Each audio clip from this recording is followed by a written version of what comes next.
الفاتحة إلى روح قطب الأولياء سيد الشيخ القادر الجيلاني البغدادي ثم إلى روح سيد الشيخ محمد سامع صلاة جميع الأولياء المشارق الأرض إلى مغاربها ثم إلى روح سيد الوالد ثم رحم مشايخنا ومعلمنا في الدين ثم آبائنا وأمهاتنا وأجدادنا وجداتنا وعمنا وعماتنا وخالنا وخالاتنا ولجميع المسلمين والمسلمات والمؤمنين والمؤمنات من أمة سيدنا محمد صلى الله عليه وسلم أن الله يتغشانا ويتغشاهم بالرحمة والمغفرة وإلى حضرة النبي الفاتحة. أعوذ بالله من الشيطان الرجيم بسم الله الرحمن الرحيم الحمد لله رب العالمين الرحمن الرحيم مالك يوم الدين إياك نعبد وإياك نستعين اهدنا الصراط المستقيم صراط الذين أنعمت عليهم غير المغضوب عليهم ولا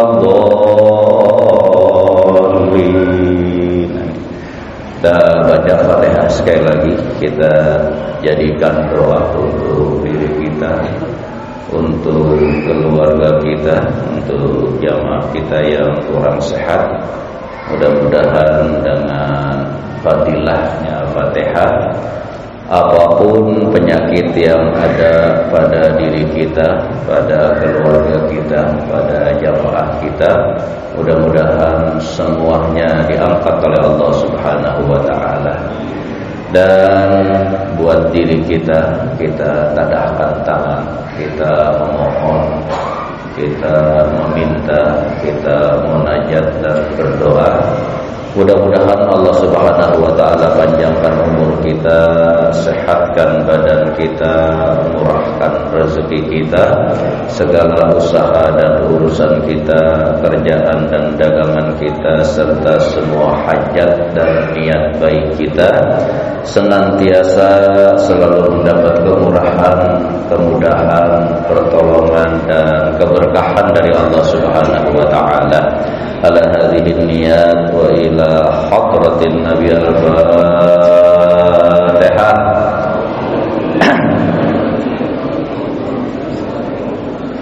Alhamdulillahi rabbil alamin arrahmanir rahim maliki yaumiddin iyyaka na'budu wa iyyaka nasta'in ihdinas siratal mustaqim siratal ladzina an'amta 'alaihim ghairil maghdubi 'alaihim waladdallin. Amin ya Allah.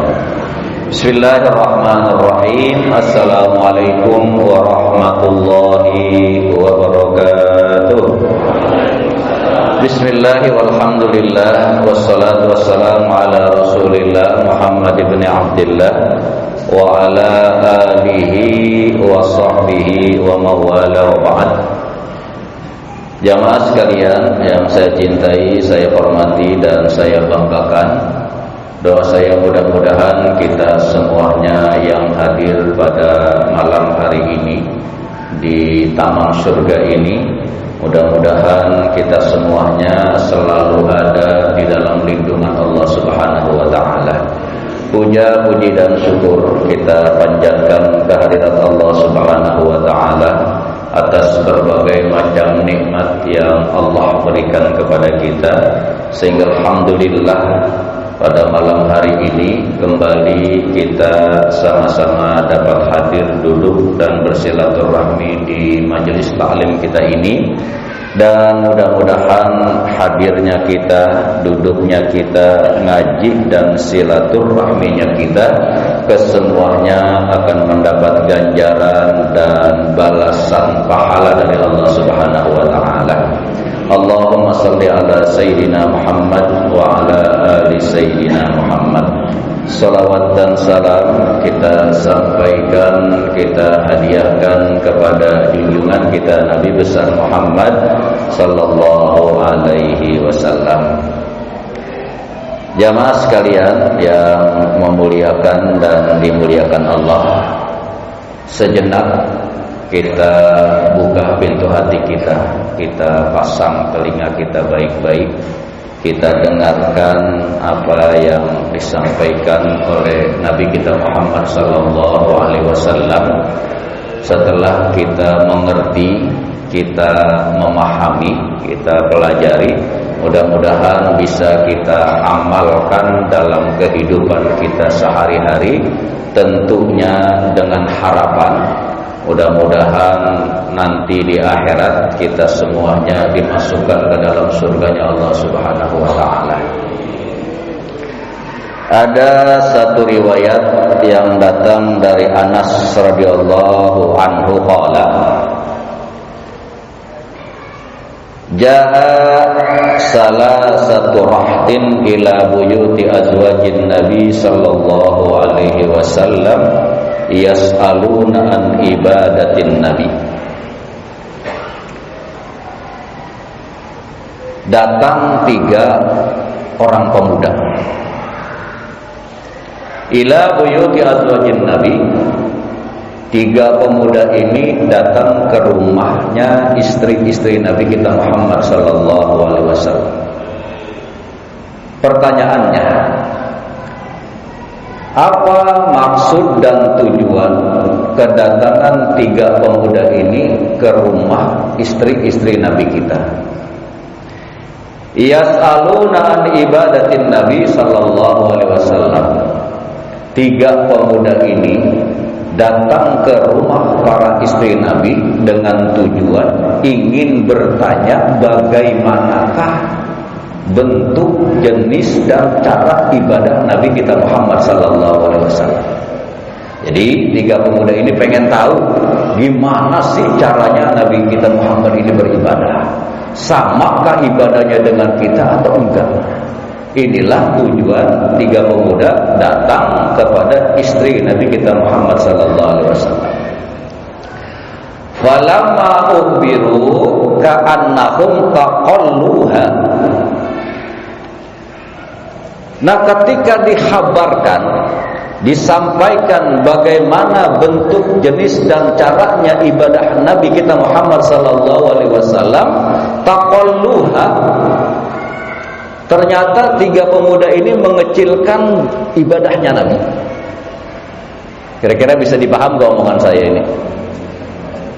Jadi ketika datang 3 anak muda yang datang ke rumah istri-istri Nabi, mereka 3 orang ini ingin nanya bagaimana ibadahnya Nabi. Nah, ketika dikabarkan bahwasanya ibadahnya Nabi begini, taqalluha. Oh, segitu doang ya ibadahnya Nabi. Mereka menganggap kecil tentang ibadahnya Nabi kita Muhammad sallallahu alaihi wasallam. Ya.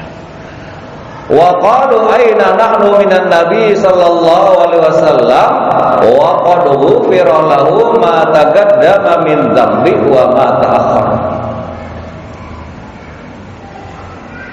Kemudian mereka bertiga ini berkata, aina nahnu minan Nabi sallallahu alaihi wasallam.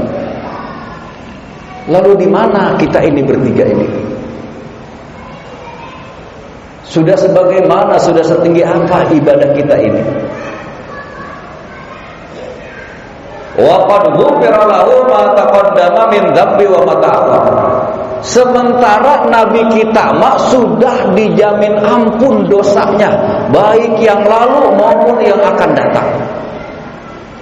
Mau ibadahnya sekecil apapun, mau ibadahnya sedikit apapun, kalau Nabi dosa-dosanya baik yang lalu maupun yang akan datang sudah dijamin ampun oleh Allah Subhanahu wa taala. Lalu kita ini, kata anak muda itu, apa kita ini? Apa yang harus kita lakukan ini untuk mendapat ampunan dari Allah Subhanahu wa taala? Qala ahaduhum. Dari 3 pemuda ini, pemuda yang pertama bilang, amma ana fa usallil laila abadan. Suara saya gemang gak ini ya? Kira-kira bisa dipaham atau bisa didengar enggak ya? Qala ahaduhum amma ana usallil laila abada. Kata yang pertama nih, untuk mendapatkan ampunan dari segala dosa dan kesalahan saya, maka kata yang pertama, ana usalli al-laila abadan. Saya akan malam itu enggak pernah mau tidur. Saya akan ibadah, saya akan sholat selama tiap malam. Jadi malamnya dia enggak mau tidur kecuali ingin apa? Ingin sholat.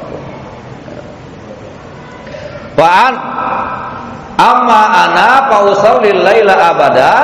Adapun saya tidak akan tidur di malam hari, saya akan terus melaksanakan sholat. Berhenti sholat aja tiap malam. Ini yang pertama nih, untuk mendapatkan maghfirah, untuk mendapatkan ridha Allah.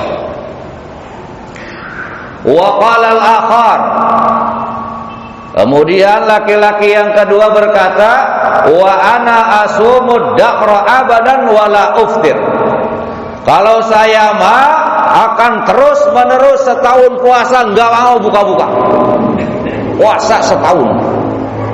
Yang pertama tiap malam enggak mau tidur untuk melaksanakan sholat. Yang kedua setahun enggak mau buka puasa, puasa selama-lamanya. Tujuannya untuk mendapatkan maghfirah, mendapatkan ridha Allah.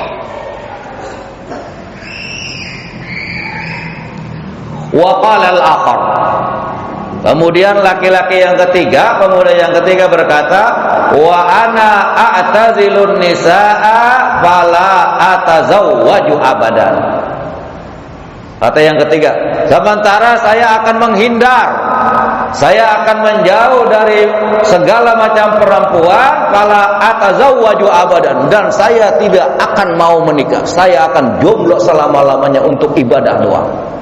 Kira-kira bisa dipahami ini? Yang satu malam gak mau tidur, pengennya apa aja? Sholat. Yang kedua setahun gak mau berbuka, maunya apa aja? Yang ketiga menghindar, menjauh dari wanita, gak mau apa? Gak mau nikah. Tujuannya mau ibadah aja.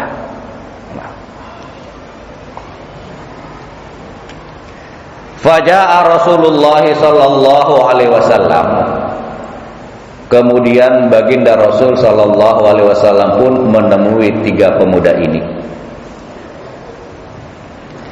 Faqala, kemudian baginda Rasul sallallahu alaihi wasallam pun berkata, antumul ladzi qultum kadza wa kadza. Kalian bertiga yang ngomong begini. Kalau kayak kita orang Betawi, lu nggak mau tidur malam, maunya sholat doang. Lu setahun kagak mau berbuka puasa terus-terusan. Nah lu nih yang satu lagi nih mau jauh dari apa tadi? Mau jauh dari perempuan, kagak mau nikah selama-lamanya, selama-lamanya jadi jomblo.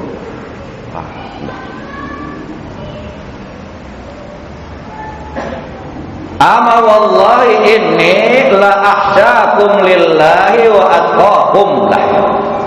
Kata Nabi kita, ketahuilah sesungguhnya jika ada manusia, maka akulah yang paling takut kepada Allah, dan akulah yang paling takwa kepada Allah dibanding kalian. Kata Nabi ini, jika ada manusia, maka akulah, kata Nabi, orang yang paling takut kepada Allah, dan akulah orang yang paling takwa kepada Allah. Lakinni asumu wa uftir. Kata Nabi, aku yang paling takut kepada Allah, aku yang paling takwa kepada Allah. Sementara aku itu, iya aku saatnya puasa, aku puasa, saatnya aku enggak puasa, ya enggak puasa. Kira-kira mulai bisa dipahami gini omongan saya. Ya. Kalau yang tadi bilang saya mau puasa setahun enggak buka-buka, kata Nabi, tunggu dulu. Jika ada manusia yang paling takut kepada Allah, maka akulah orangnya. Jika ada manusia yang paling takwa kepada Allah, akulah orangnya. Tapi tetap giliran puasa aku puasa, giliran enggak puasa ya aku enggak puasa. Bukan puasa setahun kagak buka. Jadi kalau ada jamaah yang puasa setahun kagak buka-buka, wah ini dukun ini Pak. Nyari apa ya, pesugihan kali ini Pak.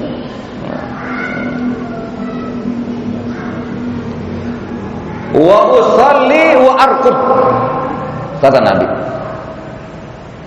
aku yang paling takut kepada Allah, aku yang paling takwa kepada Allah, sementara waktunya sholat ya aku sholat, waktunya tidur ya aku tidur, enggak begadang semalaman suntuk hanya untuk sholat. Kalau kita begadang ngapain? Hah?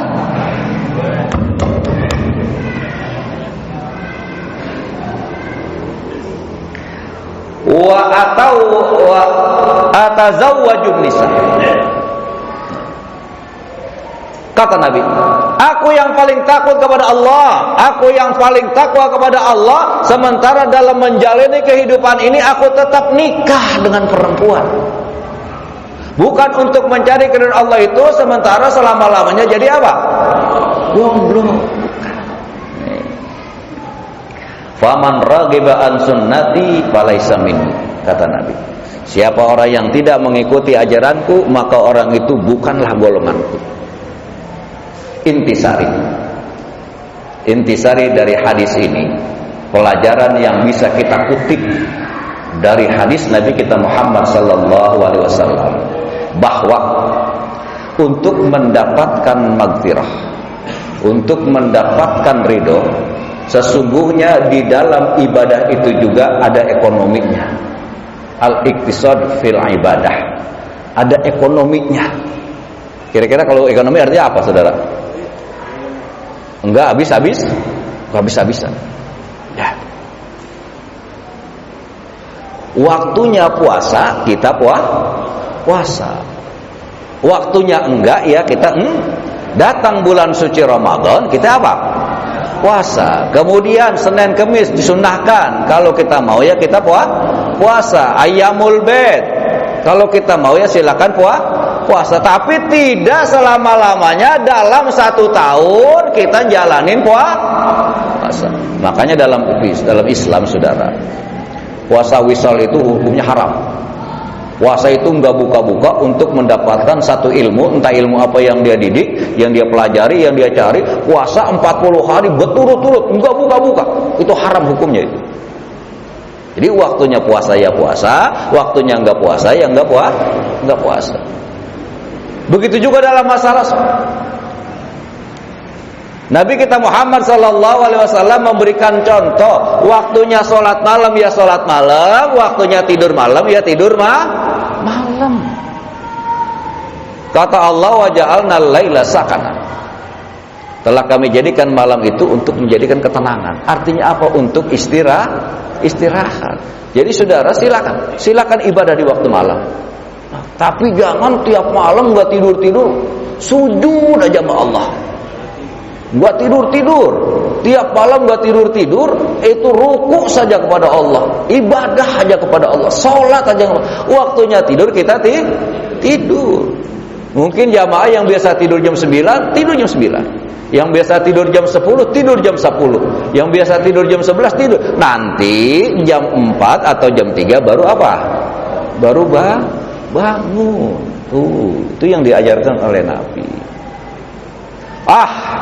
Saya mau untuk mendapatkan ridha Allah, saya mau untuk mendapatkan ampunan dari Allah Subhanahu wa taala. Udah, saya mau jomblo aja sampai mati.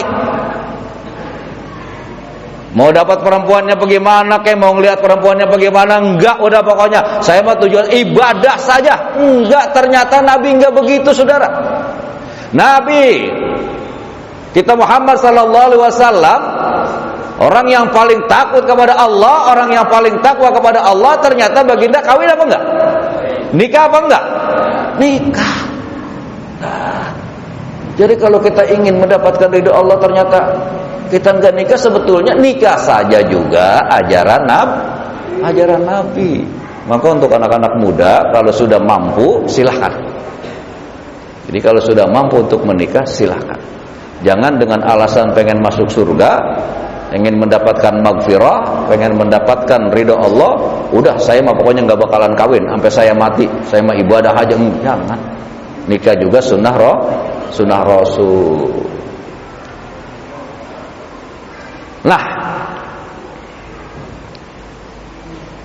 kata Al-Quran, ini kata Al-Quran bukan kata saya. Quran memerintahkan kepada kita, fankihu ma tawbalakum minan nisa'i masna wa sulasa 4.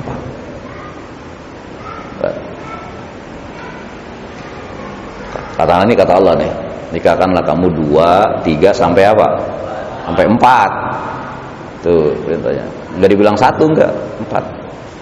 Tapi kalau enggak mampu fawahidatan.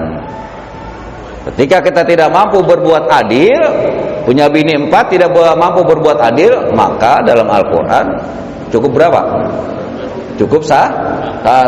Kadang-kadang, ini kadang-kadang saudara ya, punya bini atuk, lewernya minta ampun, lewernya minta ampun, melawannya sama laki minta ampun. Kalau udah begini jangan dah. Atuk aja ngurusinnya apa?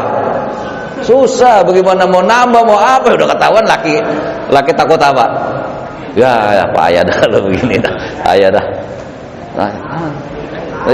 Kalau kira-kira takut sama bini, mak jangan berani-berani nyoba nambah, jangan dibikin malu sama bini depan umum, jangan. Iya. Nah kalau menteladani, mencontoh, belajar sama guru kita yang tadi ngajar duluan tuh. Belajar sama beliau, jangan belajar sama saya, jangan. Nah, inilah pelajaran buat kita semuanya. Ketika kita ingin mencari maghfirah dari Allah, jangan malam-malam yang nggak tidur hanya untuk sholat. Jangan hanya gara-gara kita untuk mendapatkan maghfirah dari Allah, puasa sampai 1 tahun kagak buka-buka. Jangan hanya karena ingin mendapatkan ridho dan maghfirah dari Allah sampai kita dalam kehidupan dunia sampai meninggal tidak menikah. Menikahlah bagi mereka yang mampu menikah. Wallahu a'lam. Wassalamualaikum warahmatullahi wabarakatuh. Ilahil karim rahmatika ya arhamar rahimin. Bismillahirrahmanirrahim. Alhamdulillahirabbil alamin hamdan yuwafi ni'amahu wa yukafi'u mazidah. Ya rabbana lakal hamdu wa lakas syukru kama yanbaghi li jalalikal karim wa 'azimi sultanik. Allahumma shalli wa sallim ala sayidina Muhammad wa ala ali sayidina Muhammad. Allahumma anfa'na bima 'allamtana wa 'allimna ma yanfa'una wa zidna 'ilman nafi'a. Rabbana atina fid dunya hasanah wa fil akhirati hasanah wa qina adzabannar. Wa sallallahu ala sayyidina Muhammadin walhamdulillahi rabbil alamin.